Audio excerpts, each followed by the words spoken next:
आपको आप वापस बिहार लेकर चलते हैं। सिवान के जीरादाई इलाके ने डॉक्टर राजेंद्र प्रसाद के रूप में देश को पहला राष्ट्रपति दिया, लेकिन अब इसी सिवान और जीरादाई का नाम लिया जाता है कुख्यात बाहुबली शहाबुद्दीन की वजह से। माफिया डॉन से नेता बने शहाबुद्दीन भले ही जेल में हो या फिर बाहर हो, पिछले 30 साल से वो बिहार के अंडरवर्ल्ड और पॉलिटिकल वर्ल्ड में छाया हुआ है। शहाबुद्दीन जेल में उम्र कैद की सजा काट रहा है, चुनाव नहीं लड़ सकता, लेकिन उसके नाम पर लालू की पार्टी वोट जरूर मांग रही है। क्या शहाबुद्दीन से सिवान को अब भी डर लगता है? अमित पालित की ग्राउंड रिपोर्ट देखिए। बच्चों के बगैर भी रखते हैं कि वैसे व्यक्ति को जो है बीच सड़क पर खा के आके गोली मार दिया। आप तो ये मानते हैं ना कि आपके पति के हत्या के पीछे शहाबुद्दीन ही है? हाँ बिल्कुल, मैं तो यही मानती हूँ, क्योंकि मेरी नज़र में और कोई वजह है ही नहीं। इस इलाके में शहाबुद्दीन का खौफ है, डर है? अभी तो खत्म हो गया ना, पहले था। शहाबुद्दीन का खौफ जितना आपने सुना होगा, दिखता है आपको, है डर है? अभी नहीं है, पहले था, अभी नहीं है। अभी भी यहाँ पर क्या शहाबुद्दीन का खौफ लगता है? जी, ये खौफ पहले था। दर्द की सैकड़ों कहानियां हैं, सैकड़ों चेहरे हैं। किसी का बेटा मार दिया गया, किसी का पति कत्ल कर दिया गया,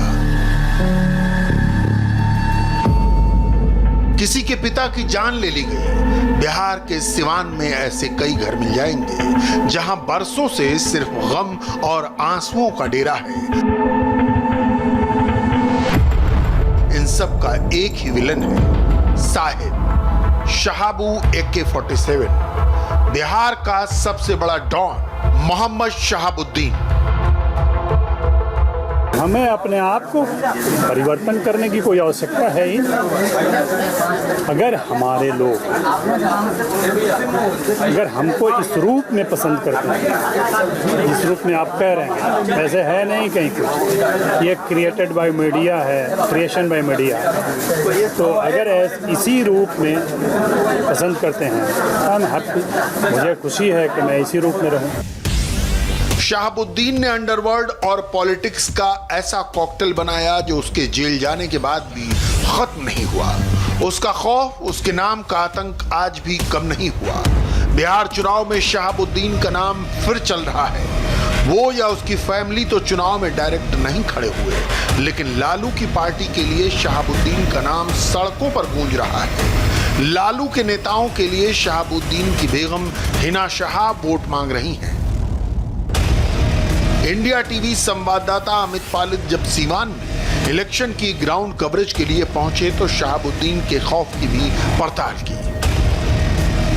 और इस वक्त मैं सिवान में हूँ। सिवान का जब भी नाम आता है तो इसकी कुख्याति के पीछे जिस शख्स का नाम है मोहम्मद शहाबुद्दीन, उसको आप भूल नहीं सकते हैं। मोहम्मद शहाबुद्दीन वो शख्स है जिसने इतने अपराध किए कि वो यहाँ के बाहुबली कहे जाने लगे। हालांकि जेपी चौक पर सभा कर रहे थे, तभी चंद्रशेखर को गोलियों से भून दिया गया। दिन दहाड़े हुई इस हत्या से न सिर्फ बिहार बल्कि दिल्ली तक हलचल हुई। हजारों छात्र जस्टिस के लिए सड़कों पर उतर आए। इस मर्डर के पीछे सबसे बड़ा नाम आया मोहम्मद शहाबुद्दीन का, जो उस वक्त लालू की पार्टी के सांसद थे।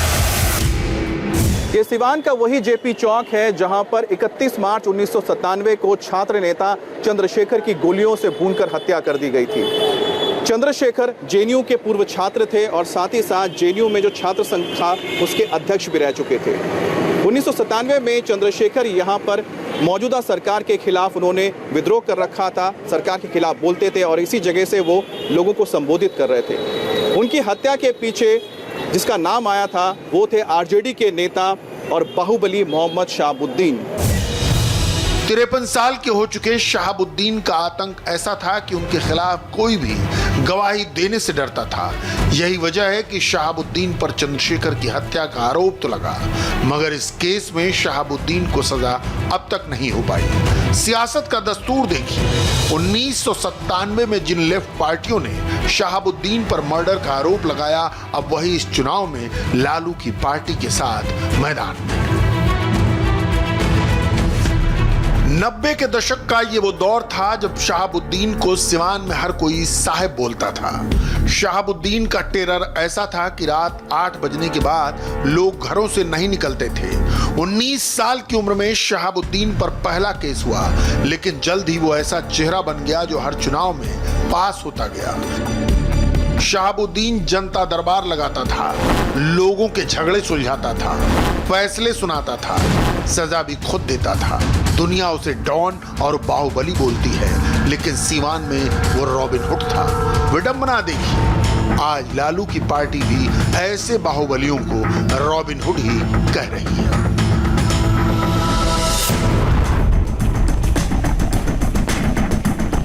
शहाबुद्दीन का खौफ पूरे सीवान में था। कहा जाता है कि सीवान में रहना है तो शहाबुद्दीन को टेरर टैक्स देना है।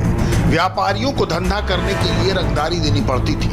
2004 में प्रतापपुर शहर के व्यापारी चंद्रकेश्वर प्रसाद उर्फ चंदा बाबू और उनके बेटे शहाबुद्दीन के गुर्गों को रंगदारी देने से साफ इनकार कर देते हैं और नतीजे में चंदा बाबू के बेटों को तेजाब से नहला दिया जाता है और इसका जिम्मेदार एक ही शख्स है, मोहम्मद शहाबुद्दीन। ये सिवान का चकिया मोड़ है और इस सामने जो मकान आप देख रहे हैं, इस मकान को देख के आप एक परिवार के जिंदगी के बारे में अंदाजा लगा सकते हैं। जो उजड़ा हुआ है पूरा मकान आपको नजर आ रहा है, कहीं से टूटा हुआ है, कहीं से बना हुआ है। यह है चंदा बाबू का घर। चंदा बाबू वो शख्स हैं जिन पर यहाँ के दबंग बाहुबली मोहम्मद शहाबुद्दीन का कहर टूटा था। इस परिवार ने अपने 3 बेटे खो दिए, पूरा परिवार उजड़ गया। और शहाबुद्दीन का खौफ क्या होता है और किसी की जिंदगी को किस तरह से तबाह कर सकता है, ये इमारत से आप समझ सकते हैं और जब घर के अंदर जाएंगे तो आप समझ सकते हैं। चलिए मेरे साथ।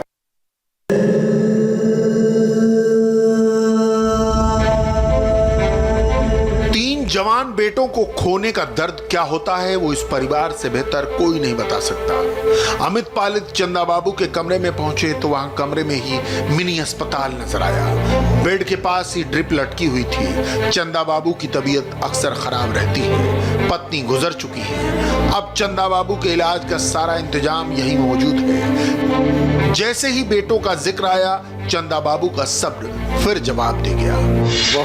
बहुत याद आती है, याद ही नहीं आती है, सोते हैं तो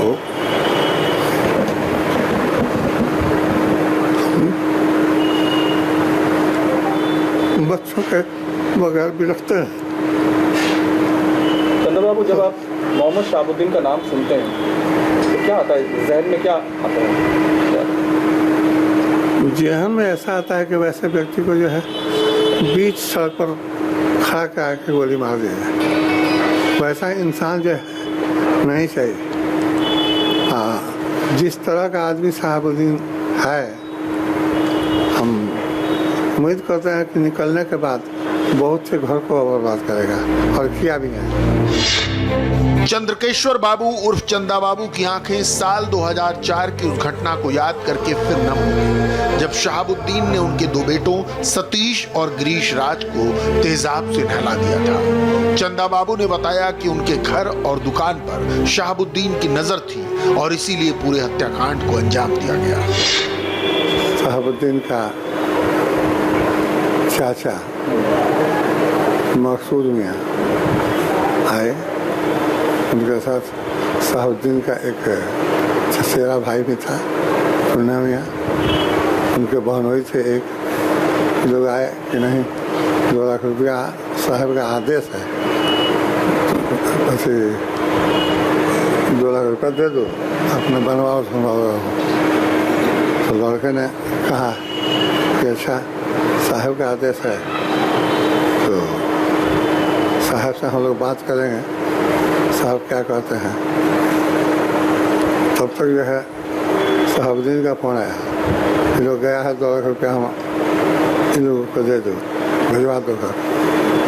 बच्चों ने कहा कि पापा जी नहीं है, अब पापा जी के आने के बाद आप लोगों को जैसा बुझाए ऐसा कर दीजिएगा। लैट्रिन में बेचने वाला, लैट्रिन में डालने वाला तेजाब बेच को देता था, इसी था मग में डाला और जो लोग उसके भाई को पीस रहे थे ऊपर ला करके फेंका, तो लोगों पर छींका पड़ा तो इसके भाई पर जो गिरा हुआ था उस पर भी छीटा पड़ा। कोई चप्पल से जूता से मार रहा था, कोई बत्ता से मार रहा था, कोई पिस्टल भिराया था, कोई रिवॉल्वर भिराया था। तो तब तक ये हल्ला हुआ, तेजाब बिगलो। खबर शहाबुद्दीन के पास गई। शहाबुद्दीन ने कहा कि देखो साले को सबको पकड़ के ले आओ, उसके परिवार का जो भी बचा हुआ है सबको मार डालो।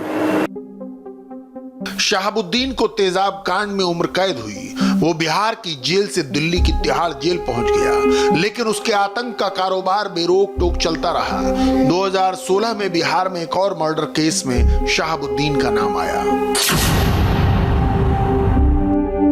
पत्रकार राजदेव रंजन की गोली मारकर हत्या कर दी गई। हत्या का आरोप जेल में बंद शहाबुद्दीन पर लगा।